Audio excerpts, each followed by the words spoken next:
Hey guys, welcome to invest with समाजी YouTube channel. तो आज की इस वीडियो में हम लोग बहुत ही इंपॉर्टेंट टॉपिक की बात करने वाले हैं। ये पैटर्न, सबसे पहले पैटर्न्स का नाम है फ्लैग एंड पोल पैटर्न। काफी अच्छा पैटर्न है, बहुत अच्छी एक्यूरेसी देता है।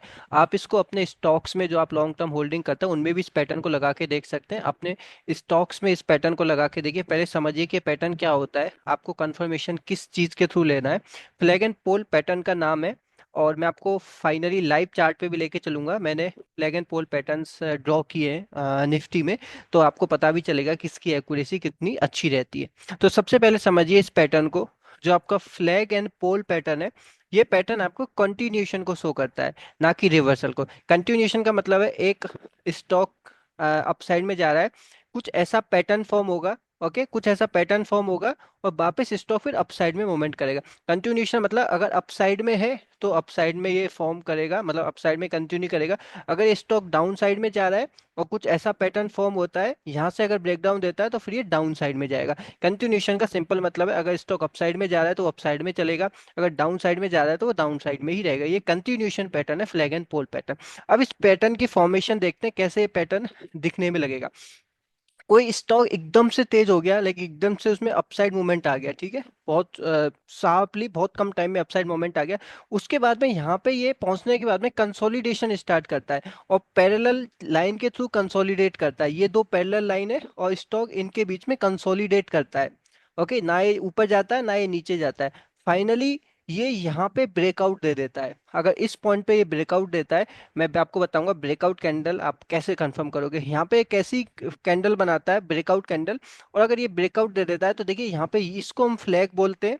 ये फ्लैग है और ये आपका पोल हो जाता है। ये रेक्टेंगुलर जो चैनल है जिसमें ये कंसोलिडेट किया है, इसको मैं पोल बोलता हूँ। इसलिए इस पैटर्न का नाम है फ्लैग एंड पोल पैटर्न। अगर यहाँ पे ये ब्रेकआउट देता है तो ये जो अपसाइड मोमेंट जो आया था sharply, same upside moment upside direction में भी कंटिन्यू करेगा, इसलिए कंटिन्यूएशन पैटर्न है। तो इसका जो टारगेट कितना होता है, जितना ये आप यहाँ से इसकी लेंथ अगर मेजर करोगे ना, ये जो फ्लैग की जितनी लेंथ थी उतनी लेंथ ब्रेकआउट के बाद में ऊपर की तरफ आ सकती है। मतलब ऊपर की तरफ कंपनी का शेयर प्राइस यहाँ तक जा सकता है। तो इसलिए हम इसको कंटिन्यूएशन पैटर्न बोलते हैं, क्योंकि पहले ये अपसाइड में ही था, उसके बाद में कंसोलिडेट स्टार्ट किया, फिर ब्रेकआउट दिया और फिर सेम कंटिन्यू करेगा। That's why this is a consolidation pattern. तो ये जो पैरेलल जो चैनल है ना, अगर ये एकदम पैरेलल है, दोनों लाइन एक दूसरे के पैरेलल है, कंसोलिडेट आपका स्टॉक इस टाइप से हो रहा है, फिर यहाँ पे आपको ब्रेकआउट देगा। यहाँ पे आपको ब्रेक डाउन का वेट नहीं करना है, क्योंकि कंटिन्यूएशन पैटर्न है, तो हम इसमें ब्रेकआउट ही ढूंढेंगे। इस अपर जो लाइन है इसको ब्रेकआउट देगा, तब फिर ये फ्लैग एंड पोल पैटर्न बनेगा। अगर ये पैरेलल लाइन है तो हम इसे फ्लैग एंड पोल पैटर्न बोलेंगे। ठीक है। कंसोलिडेशन इस तरीके से भी कर सकता है, जैसे कि आपका स्टॉक एकदम से शार्प अपसाइड गया, उसके बाद में कंसोलिडेशन ये पैरेलल ना करते हुए ट्रायंगल की फॉर्म में अगर कंसोलिडेट करता है, यानी कि ये नीचे आता है और इस टाइप से अगर ये कंसोलिडेट करता है, एक सिमेट्रिक ट्रायंगल बनाता है, और फिर यहाँ पे अगर ये ब्रेकआउट देता है तो हम इसे पीनेंट पैटर्न बोलते हैं। ओके। ये फ्लैग एंड पोल पैटर्न कब होगा, जब ये पैरेलल चैनल होगा। अगर ये ट्रायंगल है, यानी कि कंसोलिडेशन आपका नीचे हो रहा है और यहाँ से ये सपोर्ट लेते हुए ऊपर जा रहा है, तब इस पैटर्न को हम लोग बोलते हैं पीनेंट पैटर्न। ये भी कंटिन्यूएशन है, दोनों ही बुलिश पैटर्न है, क्योंकि अपसाइड जाएगा, मार्केट में कंसोलिडेट होगा। आइदर कंसोलिडेशन ऐसे होगा तब ऊपर जाएगा, आइदर कंसोलिडेशन ऐसे होगा तब ऊपर जाएगा। तो कंटिन्यूएशन और बुलिश पैटर्न है। अपसाइड के लिए दो पैटर्न हम लोग बनाते हैं, flag and pole and pennant pattern. ठीक है। ऐसे ही दो सेम डाउन साइड डायरेक्शन में भी बनते हैं। ये तो मार्केट जब तेज हुआ, फिर कंसोलिडेट हुआ, उसके बाद में पैटर्न बने। इसी टाइप के अगर मार्केट नीचे जा रहा है, फिर अगर ये कंसोलिडेट करता है इस पैरेलल चैनल के थ्रू, अगर यहाँ पे कंसोलिडेट करता है, तो हम लोग क्या वेट करेंगे, ब्रेक डाउन का, ना कि ब्रेकआउट का, क्योंकि ऑलरेडी मार्केट डाउन में है। तो हमें कंटिन्यूएशन पैटर्न है तो डाउन का ही वेट करना है। मार्केट अगर नीचे जाता है, यहाँ पे अगर ब्रेकडाउन दिखाता है, तब फिर ये फ्लैग एंड पोल पैटर्न बन जाएगा और यहाँ से ये नीचे आ सकता है। कितना नीचे आ सकता है, जितना इसकी लेंथ है उतना ही सेम यहाँ पे ये नीचे आ सकता है। ऐसे ही अगर रेक्टेंगुलर चैनल, ये पैरेलल लाइन ना होते हुए, रेक्टेंगुलर ना होते हुए अगर ये ट्राइंगल बनता है, तो हम उसे पीनेंट बोल देंगे। इस टाइप से अगर कंसोलिडेट करता है, ठीक है, यहाँ पे फिर आपको ब्रेकडाउन देता है, तो ये आपका पीनेंट हो जाएगा। ठीक है। दो बुलिस के हमने देख लिए, दो बियरिस के देख लिए। अब मैं आपको फटाफट से लाइव चार्ट पे लेके चलूंगा। अब आपको यहाँ पे मैं आपको एक चीज बता देता हूँ, जो ब्रेकआउट और ब्रेकडाउन होगा ना, जैसे इसमें आप ब्रेकआउट ढूंढोगे तो ब्रेकआउट कैंडल का कलर आपका ग्रीन होना चाहिए, नंबर वन। कलर, कैंडल का कलर कैसा होना, ग्रीन होना चाहिए, और उसका 50% से ज्यादा जो एरिया है वो इस लाइन के ऊपर हो, इस ये जो ट्रेंड लाइन है इसके ऊपर हो। और तीसरा आपको वॉल्यूम देखना कंफर्मेशन के लिए। अगर वॉल्यूम भी बढ़ रहा है, अगर जो ब्रेकआउट कैंडल है उसका वॉल्यूम बहुत ज्यादा है, प्रीवियस 2-3 कैंडल के वॉल्यूम से ज्यादा, इसका मतलब ये कंफर्म ब्रेकआउट है। ऐसे ही ब्रेकडाउन में सेम आपको कैसे देखना है, ब्रेकडाउन कैंडल का कलर रेड होना चाहिए, नंबर 1। नंबर 2, उसका जो मेजोरिटी ऑफ द सेक्शन है, यानी कि 50% से ज्यादा जो बॉडी है रेड कैंडल की, वो इस लाइन के नीचे होनी चाहिए, यानी कि आपकी कैंडल इस टाइप से होनी चाहिए, तब वो ब्रेकडाउन कैंडल में कंसीडर होगी। और तीसरा, आपको वॉल्यूम भी देखना है, वो जो ब्रेकडाउन कैंडल जो है रेड कैंडल, इसका वॉल्यूम भी ज्यादा होना चाहिए, तब वो कंफर्म ब्रेकडाउन माना जाएगा। अब चलिए मैं आपको फटाफट से चार्ट पे लेके चलता हूँ और चार्ट पे दिखाता हूँ कि जो ये जो पैटर्न बनते हैं पीनट और फ्लैग एंड पोल पैटर्न, इनकी एक्यूरेसी कितनी होती है। देखो, मैं स्टॉक्स तो यहाँ पे ओपन नहीं कर रहा, मैंने निफ्टी का वीकली चार्ट पे लगाया है। और यहाँ पे आप देखिए निफ्टी में ये वाला एक फ्लैग एंड पोल पैटर्न बनाता है, शार्प अपसाइड मूवमेंट आया था, देख सकते हो, ये 2015 का बात है। उसके बाद में पैरेलल चैनल में कंसोलिडेट किया था, ये आपकी ट्रेंड लाइन ये देख सकते हो, दूसरी ट्रेंड लाइन, ये दोनों ट्रेंड लाइन के बीच में कंसोलिडेट किया था। इसके बाद में फाइनली आप देखोगे तो इस लाइन के ऊपर चला गया, और ये ग्रीन कैंडल के थ्रू आप यहाँ पे देख सकते हो, यहाँ पे इसने ब्रेकआउट दिया है। और इस कैंडल का वॉल्यूम भी आप देखोगे तो वॉल्यूम भी काफी अच्छा है, यहाँ पे देखिए पहले प्रीवियस वॉल्यूम कम थे, फिर धीरे धीरे वॉल्यूम बढ़ना स्टार्ट हुआ, यानी कि ये जो ब्रेकआउट है कंफर्म है।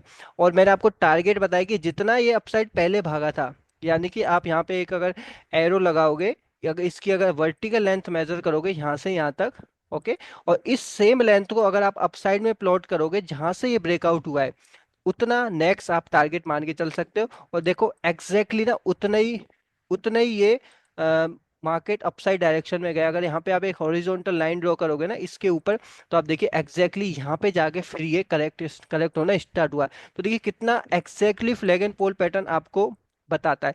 इसके बाद में next flag and pole pattern आप देख सकते हैं 2020 के बाद में बना था, जब कोविड की गिरावट के बाद में एकदम से शार्प अपसाइड मूवमेंट आया था। जब भी एकदम से शार्प अपसाइड मूवमेंट आएगा ना निफ्टी में या कोई भी स्टॉक में, उसके बाद में आपको देखना है कि क्या हमारा निफ्टी जब करेक्ट हो रहा है वो पैरेलल चैनल में करेक्ट हो रहा है कि नहीं हो रहा। अगर यहाँ पे देखिए पैरेलल चैनल फॉर्मेशन हो रहा है, यहाँ पे दो लाइन के थ्रू, ना कि यहाँ इससे ज्यादा नीचे नहीं जा रहा और इससे ज्यादा ऊपर नहीं जा रहा। इसके बाद में आप देखोगे यहाँ पे ब्रेकआउट कैंडल देखोगे, ब्रेकआउट कैंडल कौन सी थी, मैंने आपको बताया ब्रेकआउट कैंडल ग्रीन होगी। ये ब्रेकआउट कैंडल नहीं है क्योंकि ग्रीन है, लेकिन इसका मेजोरिटी ऑफ द जो सेक्शन है ना इस ट्रेंड लाइन के नीचे ही है, इसलिए ये फॉल्स ब्रेकआउट है। फॉल्स ब्रेकआउट के बाद में आपका निफ्टी वापस इस लाइन को रीटेस्ट करने आया है, और फाइनली इस कैंडल पे इसने ब्रेकआउट दिया। ये वाली आप कैंडल देखोगे 27 मार्च की, यहाँ पे आपका यहाँ पे इसने ब्रेकआउट दिया है।